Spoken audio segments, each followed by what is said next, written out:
ఈసీపై రాహుల్ గాంధీ చేసిన ఆరోపణలు నిజంగానే అణుబాంబు పేల్చాయా? మన దేశంలో ఎన్నికల ప్రక్రియపై ఎందుకింత చర్చ నడుస్తోంది? ఈవీఎంల మార్పు తప్పదా?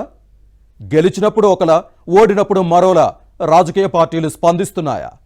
నిపుణులు ఏమంటున్నారు?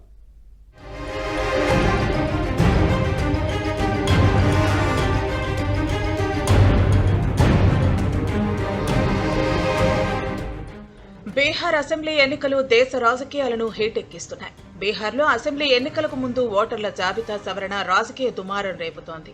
ఈ విషయంలో కేంద్ర ఎన్నికల కమిషన్పై ప్రతిపక్షాలు విమర్శలు గుప్పిస్తున్నాయి. ఈ క్రమంలోనే అణుబాంబు పేల్చబోతున్నట్లు ప్రకటించిన లోక్సభలో విపక్ష నేత రాహుల్ గాంధీ ఈసీపై తీవ్ర విమర్శలు చేయడం సంచలనమైంది. ఈసీ అక్రమాలకు పాల్పడిందని పేర్కొంటూ రాహుల్ పలు విషయాలను బయటపెట్టారు. ఎగ్జిట్ ఒపీనియన్ పోల్స్ కు భిన్నమైన ఫలితాలు వస్తున్నాయని, హర్యానా, మధ్యప్రదేశ్ ఎన్నికల్లో అంచనాలకు భిన్నంగా ఫలితాలు వచ్చాయని, మహారాష్ట్ర ఎన్నికల ఫలితాలపై కూడా అనుమానాలు ఉన్నాయన్నారు.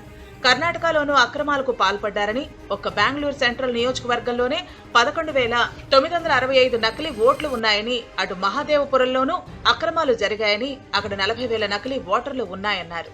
5 వేర్వేరు తేదీల్లో ఈసీ ఓట్లను దొంగిలించిందంటూ ప్రజెంటేషన్ ఇచ్చారు.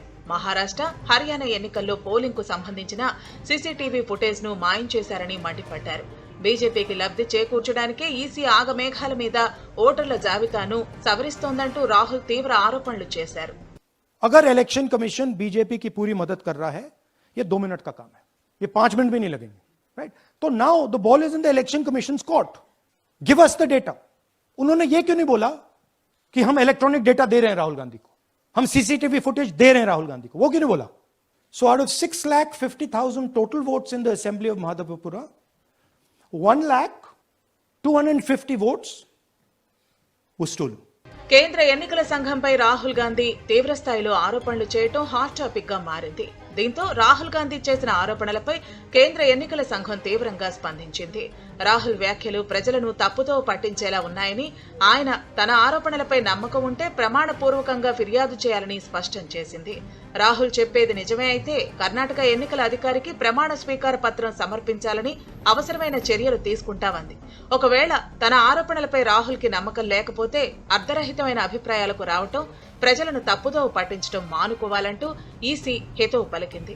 అటు రాహుల్ ఆరోపణలను బీజేపీ తీవ్రంగా ఖండించింది.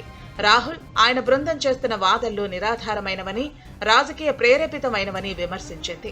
ఎన్నికల సంఘం ప్రతిష్టను దెబ్బతీసేందుకే ఇలాంటి ఆరోపణలు చేస్తున్నారని, తమకు అనుకూలంగా తీర్పులు రానప్పుడు సుప్రీంకోర్టు, ఎన్నికల సంఘం వంటి రాజ్యాంగ సంస్థలను కించపరచడం కాంగ్రెస్ కు అలవాటుగా మారిందని బీజేపీ అంటోంది. నిజంగానే ఎన్నికల్లో అవకతవకలు జరిగితే కర్ణాటక, జమ్మూ కాశ్మీర్ ఎన్నికల్లో తమకు వ్యతిరేకంగా ఫలితాలు ఎలా వచ్చాయని ప్రశ్నిస్తోంది.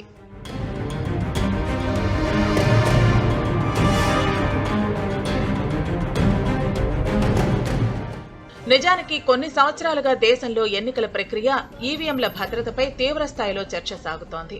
లోక్సభ ఎన్నికల ఫలితాల తర్వాత ఇది తారాస్థాయికి చేరింది. ముఖ్యంగా ఈవీఎంల ట్యాంపరింగ్ అంశంపై దేశ రాజకీయాల్లో తీవ్ర దుమారం రేగుతోంది. ఈ క్రమంలోనే గతేడాది ప్రపంచ కుబేరుడు టెస్లా సీఈఓ ఎలాన్ మస్క్ చేసిన ఆరోపణలతో ఈవీఎంల అంశాన్ని ప్రతిపక్షాలు తరచుగా టార్గెట్ చేస్తున్నాయి. ఎలక్ట్రానిక్ ఓటింగ్ యంత్రాలను కొంతమేరకు హ్యాక్ చేసే అవకాశాలు ఉన్నాయని, అందుకే వాటిని వాడకుండా పక్కన పెట్టాలని మస్క్ చేసిన పోస్ట్ ఆధారంగా కాంగ్రెస్ సహా ఇతర పార్టీలు ఈవీఎంలను పక్కన పెట్టి బ్యాలెట్ పేపర్ల వైపు మొగ్గు చూపాలంటూ డిమాండ్ చేస్తున్నాయి. అయితే దీనిపై భిన్నాభిప్రాయాలు వ్యక్తం అవుతున్నాయి. ఈవీఎంలపై ఆరోపణలు చేస్తున్న ప్రతిపక్షాలు ట్యాంపరింగ్ ఎలా చేయాలో రుజువులు చూపించగలవా అని పలువురు ప్రశ్నిస్తున్నారు. ట్యాంపరింగ్ చేయటం ఎలాగో చూపించమంటూ సాక్షాత్తు ఈసీనే సవాల్ విసిరినా ఎవరూ దాన్ని రుజువు చేయలేకపోయారని పలువురు అంటున్నారు. మరికొందరు మాత్రం ప్రతిపక్షాలు చేస్తున్న ఆరోపణల్లో నిజమెంత అన్నది పక్కన పెడితే సమాజంలో ఎన్నికల ప్రక్రియ, ఈవీఎంల పనితీరుపై అనుమానాలు వినిపిస్తున్న నేపథ్యంలో వాటిని ఎందుకు పక్కన పెట్టకూడదని ప్రశ్నిస్తున్నారు.